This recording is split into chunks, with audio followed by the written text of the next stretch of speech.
know how to start this one. Happy Wellness Wednesday, everybody. I am Lori Hoy.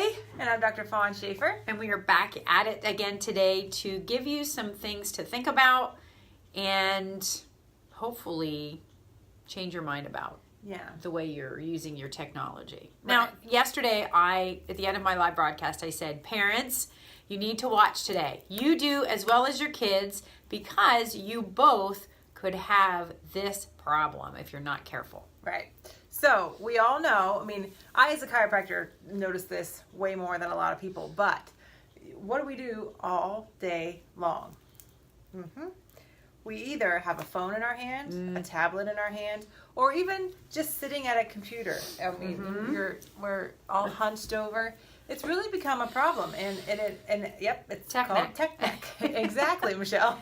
So, and it is a real, true, honest to goodness thing. If there's 4 billion people on the planet, and we send 19 billion text messages every single day. Did you know that? 19 billion text messages. Wow. There's 269 billion emails that we send every day. Probably send 10,000. No. So, we spend our whole entire time looking down. We never look up anymore. And that becomes a huge problem. And that's why when people come into my office and they have all these complaints of neck pain and shoulder pain, and they're like, I didn't do anything. I don't know what I did.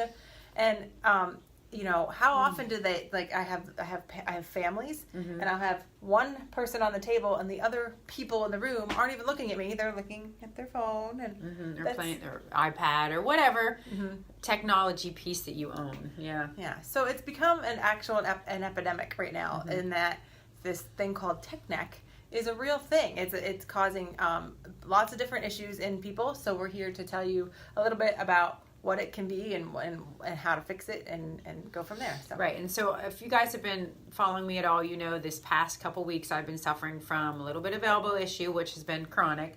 But I woke up last Monday with a chronic thing in my neck that I've been doctoring with Dr. Fawn for, probably since I started here. And it's been a couple years. Yeah. Excuse me, and throughout the week it progressed, and I know for me, I have totally increased the amount of screen time that I have as far as using my phone for part of my business or using my laptop. Hi, Robert. Or not sitting properly in a chair, which I try to do. I have at my office, I have a ball chair, which I usually try to fall off of during our live broadcasts. Now we're just on swivel chairs.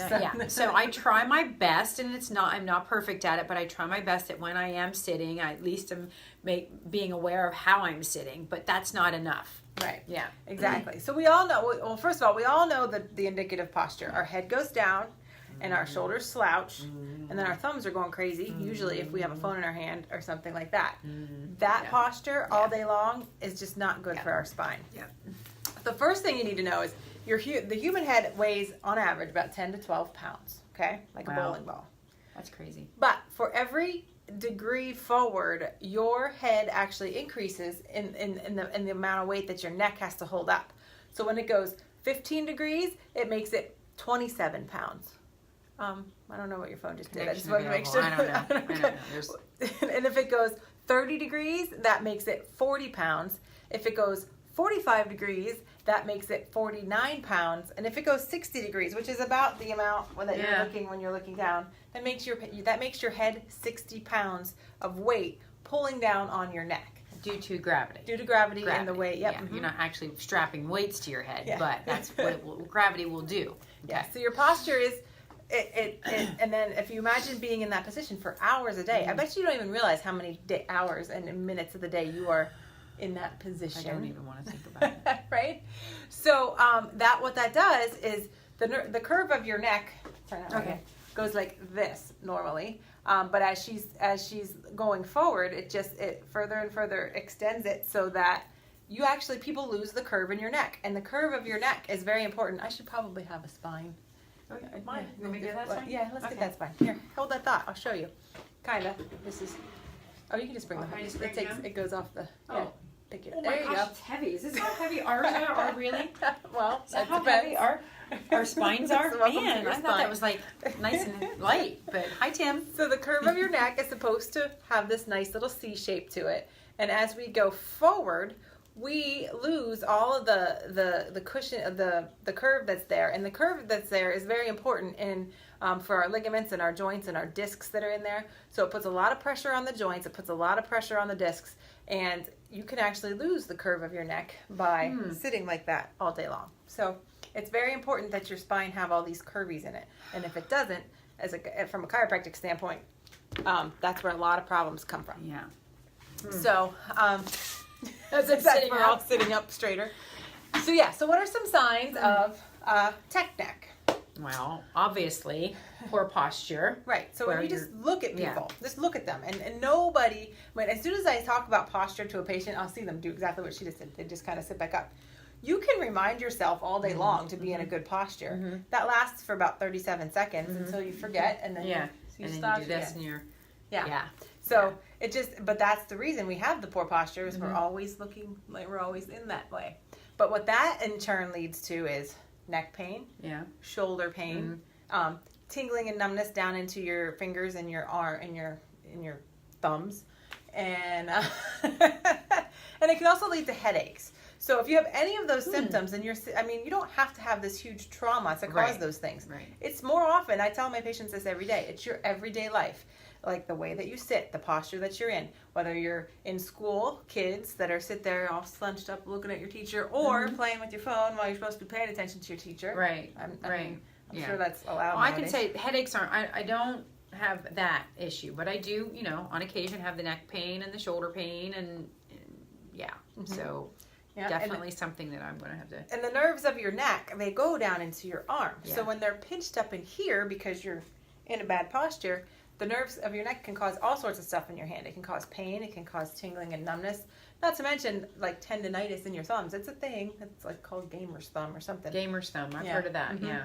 So, but that's not uncommon. So when you try to soap dispenser that's the problem I've been having when I go to press the soap dispenser into my hand. That's when that travels all the way up to my shoulder, Well, it could get there eventually. To my elbow, so it could all be connected to my phone or my computer or how I sit and just everyday life, not everyday life. Anything that I've actually physically done, fallen on it or whatnot. It just builds up and builds up and. Okay, so since we created this problem, can we uncreate it or fix it? Absolutely. Okay, good. So of course, I have to put on my plug for what I do for a living. Yes. Again, when you lose that curve of your neck and the joints in your spine go out of place. That's the number one thing is sometimes everybody needs an adjustment, but a chiropractic adjustment, which one of these days we'll do a whole video on chiropractic. Stay tuned. Yeah. But a chiropractic adjustment can help to align those align those joints in your neck and help you to alleviate a lot of the pressure. But that's just a snapshot in time. As I'm adjusting people 2-3 times a week, something like that, that's great. But what do you do the rest of the many hours of the week? That's where home care actually comes in better because you need to do stretching and you need to do some strengthening. Okay. So whenever you have a problem like this, you've always got muscles that are too tight and muscles that are too weak, and they kind of counteract each other, and they'll pull you out of alignment and they'll pull you into that poor posture. So the first thing I always teach people is we work on stretching the tight muscles. Okay. So some of the tight muscles are back behind your neck, this big muscle that goes from basically your skull down to the tip of your shoulder. You need to stretch that. So there's 2 different ways I teach people to stretch.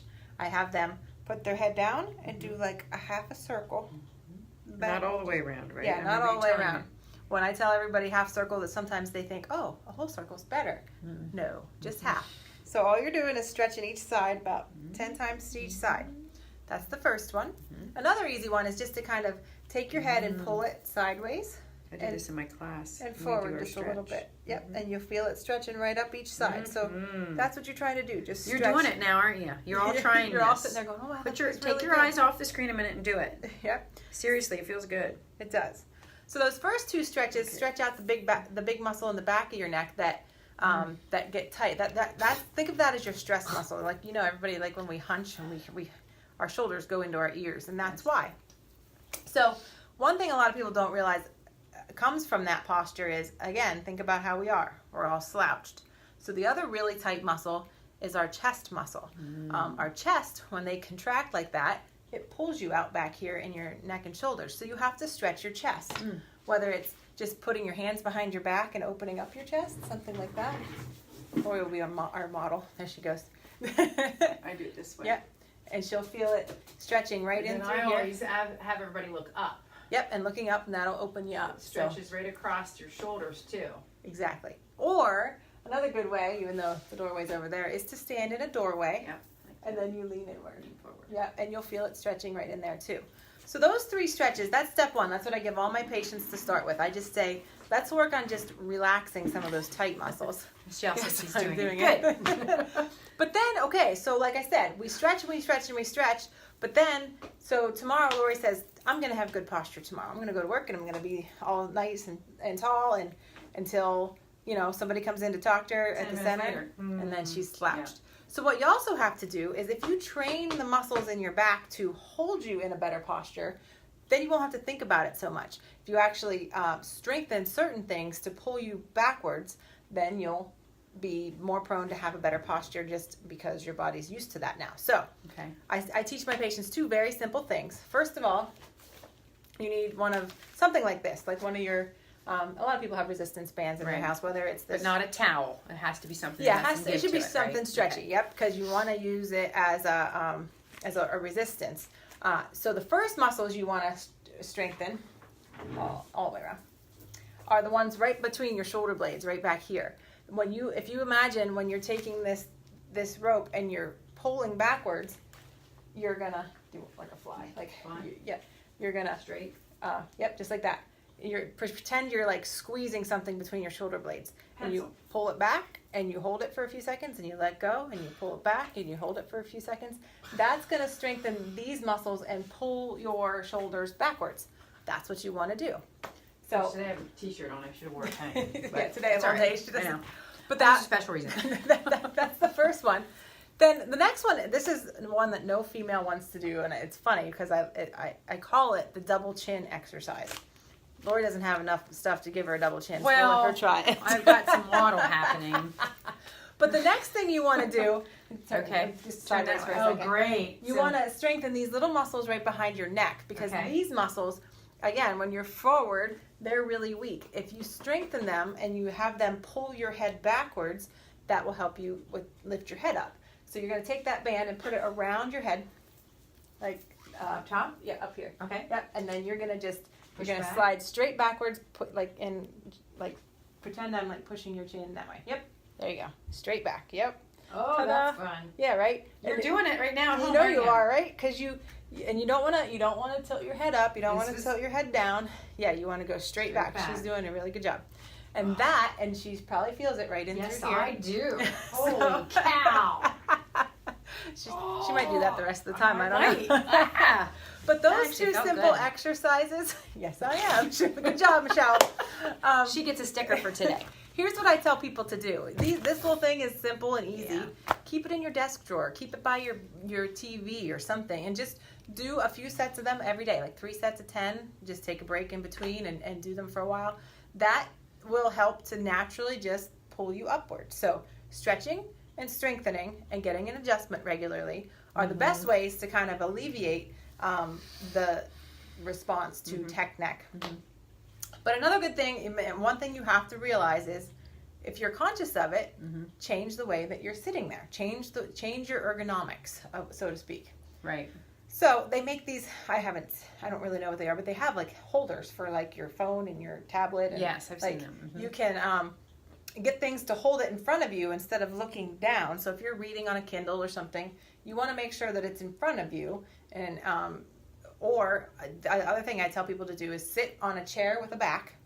And if you're reading or on your phone or doing something on your phone, make sure your head's on the headrest. So that way you can't look down. You got to figure out a way to hold that in front of you so that your head's always which is going to strengthen your muscles in your arms because you're going to be holding it up. Yeah, exactly. And then you'll be like, you won't be able to do it that long because you'll be tired. And then we do it again. Oh, set number 2. Yeah, definitely. The same thing if you have a physical desk that you're all hunched up at, you want your computer to be right in front of you, not turned or up or down. You want it to be right in front of you so your eyes can be straight.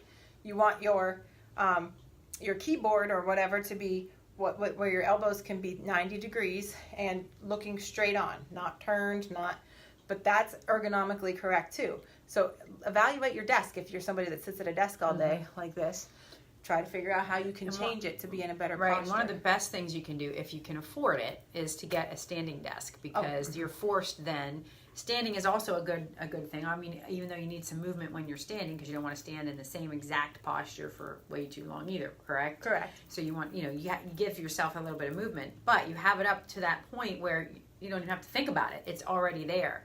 My son has a standing desk, but I don't think he's going to use it to stand because it's very large and he's got 3 monitors.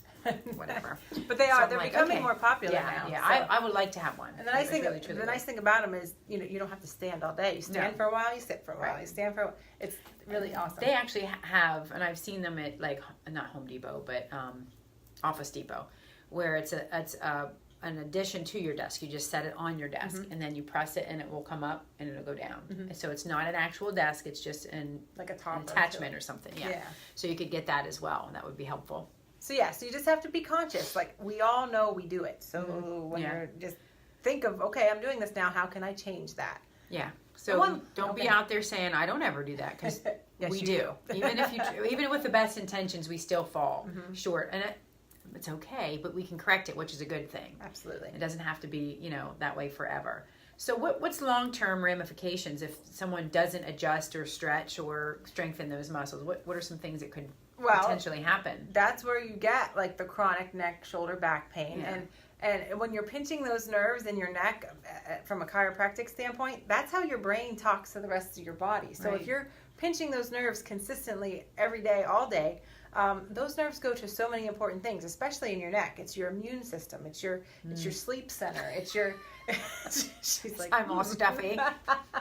It controls your heart rate and all sorts of crazy stuff when the nerves of your neck aren't communicating properly. So you need to get the tension off the nerves in your neck and get your spine in the right position so that you don't have all those chronic things down the road. Right. And I guess ultimately the only other thing that would be the easiest thing to do would be to limit your screen time. Right. So set timers. I know that I used to have an app that would tell me to get up and walk every so often. So you could set a timer on, you could use a very similar app that you would just tell yourself, okay, you're done with screen time for whatever, 15 minutes, whatever it would be, that you wouldn't, go into a panic that you didn't have your phone beside you or on you or your Kindle or whatnot. So you give your neck a break, give your body a break, period. Just give it a 3-minute break every 20 minutes just to either do those stretches or those exercises, get up and move, and that your body will say thank you for that. Yeah. And that goes for probably video games too, not just phones and things like that, right? Video games. I mean, I don't. Well, I mean the screen games. I don't know. Yeah, I don't have them. Nobody has a good posture when you're staring at a screen for a while. So because we didn't do that hundreds and thousands of years ago. And that makes a good point. I mean, I'm used to seeing adults with neck pain and headaches and upper back pain, but you know how many kids are coming in nowadays with these issues, and the kids aren't supposed to have pain like that. So I know it's from looking down all the time, and that's just something that parents should make your kids aware of. Make your kids watch this video, so that they sit them down and say, "You're not eating dinner until you watch this." Hi, Ryan. Yeah, so you don't want them to be screwed up from a young age. Yeah. I mean, not that you don't want to see them here, but because they always should have good chiropractic practices. I see lots of kids in this office. So. Yeah. So, wow. So that's interesting. Well, thanks. Yeah, you're welcome. Yeah. I mean, and this whole idea came from something I saw here in the office. So, and we have another one, but do you want to do that next week or another time? Oh, it doesn't matter. Backpacks. Backpack health. So we're going to talk about. We're not going to give you too much information today. Yeah. So tune in next Wednesday. We already have our topic, which is so amazing because we really don't. But if you guys have any other topics that you're interested in finding out more about, and it can be really truly anything, we will research and we will get back to you with that episode. Yeah. All right. We love it. Thanks, guys, and tune in next Wednesday. See ya. Have a great night.